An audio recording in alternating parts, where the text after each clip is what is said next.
اعوذ باللہ من الشیطان الرجیم بسم اللہ الرحمن الرحیم۔ کروڑوں بار درود نبی کریم صلی اللہ تعالیٰ علیہ وسلم کی ذات اقدس پر۔ ناظرین السلام علیکم۔ ناظرین سب سے پہلے تو بہت شکریہ کہ آپ نے میرا جو چینل عین الیقین ہے جو کہ میڈیکل کے حوالے سے ہے اس کو آپ پسند کرتے ہیں، دیکھتے ہیں اور بہت ساری انفارمیشن ڈیفینیٹلی ملتی ہوگی۔ وہ مونیٹائز بھی ہو گیا الحمدللہ، اس پہ ورک کر رہا ہوں۔ بہت ساری چیزیں ایسی ہیں جس پہ بھی تھوڑا ٹائم لگے گا، انشاءاللہ اس کو میں مزید بہتر کرنے کی کوشش کروں گا۔ دوسری بات یہ ہے کہ میں نے ایک اناؤنسمنٹ اور کرنی ہے کہ میرا ایک نیوز چینل بن رہا ہے، انشاءاللہ وہ آپ کو ایک دو دن میں اس کا نام اور لنک بھی انشاءاللہ میں فیس بک پہ بھی شیئر کروں گا اور اپنے دوسرے جو میرا چینل ہے اس کے تھرو بھی بھیجوں گا۔ تو اس میں نیوز کے حوالے سے آپ کو اندازہ ہے کہ میرا جو اپنا تعلق ہے وہ بیسیکلی تو بھی میڈیکل لائن سے ہے، مگر جو میری تعلیم ہے ساری وہ زیادہ تر تعلیم میری ہے ماس کمیونیکیشن، میرا ماسٹر ہے جرنلزم میں، آپ سب کو پتہ ہے۔ تو وہ میری کوشش ہے کہ میرے دوستوں کی رائے بھی تھی حالات و واقعات پہ بات کرنی چاہیے، کیونکہ میرے بہت سارے کلاس فیلوز میڈیا میں ہیں خاص طور پہ جن کے ساتھ میں نے ماسٹر جرنلزم میں کیا، تو کیونکہ وہ پاکستان میں بھی ہیں، کچھ فارن کنٹریز میں بھی ہیں، تو خبریں آتی رہتی ہیں ہمارے پاس۔ بعض اوقات ایسی خبریں بھی آتی ہیں جو بھی ٹی وی پہ بریک بھی نہیں ہوتی اور ہم تک پہنچ جاتی ہیں، اور بہت ساری ہم کیونکہ ذاتی طور پہ اگرچہ میں میڈیکل میں ہوں مگر بہت ساری خبریں ہمارے سامنے ہی پیدا ہوتی ہیں، بنتی ہیں، ہم دیکھتے ہیں روز۔ تجزیہ بھی کرنا ہوتا ہے بعض چیزوں کا، موجودہ حالات ہی ایسے چل رہے ہیں، تو انشاءاللہ وہ بھی آپ سے شیئر کروں گا۔ ایک فیس بک کا پیج بھی بن رہا ہے، انشاءاللہ وہ بھی انفارمیشن کے حوالے سے ہوگا۔ تو یہ تو ایک اناؤنسمنٹ تھی۔ دوسری یہ ہے جو اصل بات جس کا آج میں نے ذکر کرنا ہے آپ کے ساتھ، وہ توشہ خانہ کے حوالے سے جو ایک سکینڈل بنا ہے عمران خان صاحب پہ، یہ کیوں بنا، اس کا بیک گراؤنڈ کیا ہے، اور اس میں سے ہوا نکلنا شروع ہو گئی، آپ سب دیکھ رہے ہوں گے، کیونکہ اس کو بہت بڑا غبارہ پھیلایا جو گیا تھا، اس میں سے اب ہوا نیچے آنا شروع ہو گئی ہے۔ اور ایکچولی ایک چیز ضرور ذہن میں رکھیں کہ میں بھی ایک انسان ہوں، میری بھی کوئی نہ کوئی رائے بھی ہو سکتی ہے، میرا ایک تجزیہ بھی ہو سکتا ہے، میری ہمدردی بھی کسی کے ساتھ ہو سکتی ہے، کسی پارٹی کے ساتھ بھی ہو سکتی ہے، کسی انسان کے ساتھ بھی ہو سکتی ہے۔ تو اس لیے کسی چیز کو پرسنل نہیں لینا، میں جو بھی بات کروں گا کوشش کروں گا وہ میری اپنی رائے بھی ہو سکتی، کوئی تجویز بھی ہو سکتی ہے، اور میرے اپنے خیالات بھی ہو سکتے ہیں، اور اس میں غلط یا صحیح میں کسی بات کو 100% صحیح بھی نہیں کہہ سکتا، کوشش کروں گا کہ صحیح چیزیں ہوں، مگر یہ ہے کہ ہر بندے کی اپنی رائے ہے اور رائے کا حق رکھتا ہے۔ کسی کو غلط کہنا، کسی کو غلط کسی کے بارے میں سوچنا، ہر بندے کا اپنا اس میں خیال ہے، میں اس بارے میں کوئی رائے نہیں دیتا، مگر یہ کہ اگر میری طرف سے کوئی ایسی بات ہو جو آپ کے خیالات سے متضاد ہو تو کائنڈلی اس کے لیے میں ایڈوانس معافی چاہوں گا،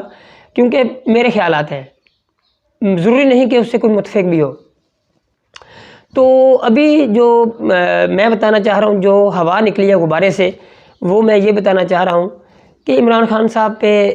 الزام لگ رہا ہے توشہ خانہ کے جو قیمتی تحائف کے حوالے سے۔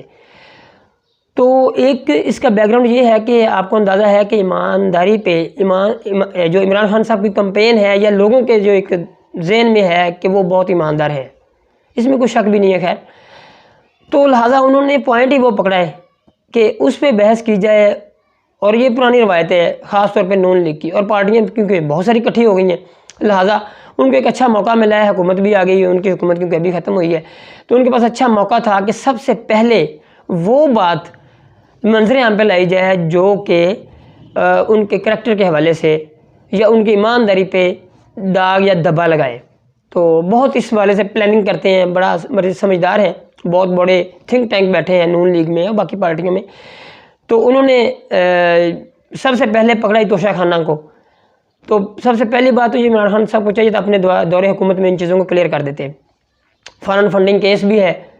اس میں بھی اپنے دورے جو ان کا سلسلہ ہے اس میں ان کو چاہیے تھا اس کا فیصلہ ہو جانا چاہیے، بڑا لیٹ کیا انہوں نے کچھ چیزوں کو، خیر یہ اللہ کا نظام ہے، اس میں چیزوں کا پلس مائنس ہو جاتی ہیں۔ تو ایک تو یہ بات ہے کہ عمران خان صاحب، آپ نے ان کی ذاتی زندگی ملاحظہ کی ہوگی کہ وہ بہت شوقین آدمی نہیں ہیں، ان کا لباس، ان کی گاڑی، ان کا اٹھنا بیٹھنا، ان کا رہنا سہنا سب بڑا سمپل ہے، ویری سمپل، اور وہ پرنس اور شہزادوں والی زندگی بھی بسر کرنا چاہیں بغیر کسی کام کے تو وہ کر سکتے ہیں۔ اس کی ریزن یہ ہے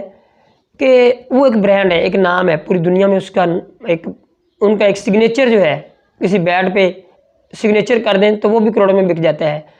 ان کی شرٹوں پہ سائن کر دیں وہ بھی بک جاتی ہیں، مہنگی بکتی ہیں، وہ ایک کمنٹری پہ چلے جائیں تو ہزاروں ڈالرز، کروڑوں ڈالرز کما سکتے ہیں۔ مطلب ان کو پیسے کی کمی نہیں ہے۔ اگر کسی کے ذہن میں یہ ہے کہ عمران خان صاحب پیسے کے لیے کر رہے ہیں، ان کو کمی کس لیے ہوگی؟ وہ تو ایسا بندہ ہے، اس نے تو اپنی زندگی میں سب کچھ ڈونیٹ کر دیا شوکت خانم کو۔ انہوں نے اپنی سیاست سے پہلے شوکت خانم ہسپتال 3 بنا دیے، انہوں نے عمران خان فاؤنڈیشن بنا دی، انہوں نے نمل یونیورسٹی بنا دی، انہوں نے تو سیاست سے آنے سے پہلے خدمت کر رہے ہیں وہ تو اس لیے۔ اور وہ پھر دنیا کا چوتھا امیر ترین انسان جس کے گھر اس کی شادی ہوئی، تو پیسے کے لیے تو وہ کافی تھا ان کے لیے،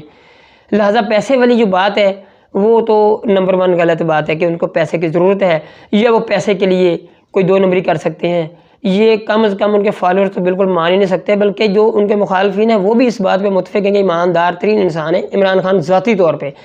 ہم ان کے باقی لوگوں کی یا ان کے جو دائیں بائیں ان کی میں بات بالکل نہیں کر رہا، نہ میں ان کی گواہی دے سکتا ہوں، مگر عمران خان صاحب کی گواہی ہم دے سکتے ہیں۔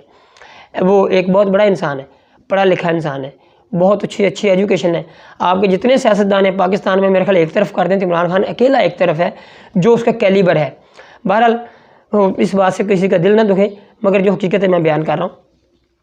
لہٰذا اب یہ ہے کہ عمران خان صاحب نے جو تحائف حق ہوتا ہے قانونی طور پہ، وہ جو ان کو ملتے ہیں وہ ان کو لے سکتے ہیں، ان کا ایک طریقہ کار بھی ہے، اور اس میں سے جو حکومت اس کو ملنے والا بھی کچھ نہیں ہے۔ اس کی وجہ یہ ہے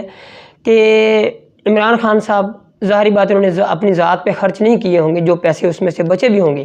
انہوں نے کوئی نہ کوئی فلاحی کام میں خرچ کیے ہوں گے، ممکن انہوں نے شوکت خانم کو دے دیے ہوں، ممکن انہوں نے نمل یونیورسٹی کو دے دیے ہیں، ممکن انہوں نے کوئی فلاحی کام کر دیا، کوئی سڑک بنوا دی ہو، کوئی لنگر خانے پہ لگا دیا ہو، کوئی پناہ گاہ بنا دی ہو، انہوں نے عوامی فلاحی بہبود کے منصوبے پہ خرچ کیے ہوں گے، انہوں نے ذات پہ خرچ نہیں کیے ہوں گے، نہ ہی کوئی انہوں نے باہر بھیج دیے ہوں گے کوئی فلیٹ خریدنے کے لیے، نہ ہی انہوں نے پاکستان میں کوئی جائیداد خریدی ہوگی۔ لہٰذا یہ میں آپ کو ابھی بتا رہا ہوں کہ خبریں آنا شروع ہو گئی ہیں کہ عمران خان صاحب جب اس کی وضاحت دیں گے تو میرا خیال ہے کہ جو ان کی غبارہ جو پھیلایا ہوا اس میں سے ہوا نکل جائے گی، اور آہستہ آہستہ نکلنا شروع ہو چکی، خبریں آنا شروع ہو گئی ہیں۔ تو میں اس حوالے سے یہ کہوں گا جو حکومت ہے یا ان کے مخالفین ہیں عمران خان صاحب کے، کم از کم ان پہ کرپشن کا الزام نہ لگائیں۔ اور یہ واحد وزیر اعظم ہے جو کرپشن کی بنیاد پہ یا کرپشن پہ الزام کے باہر نہیں گیا،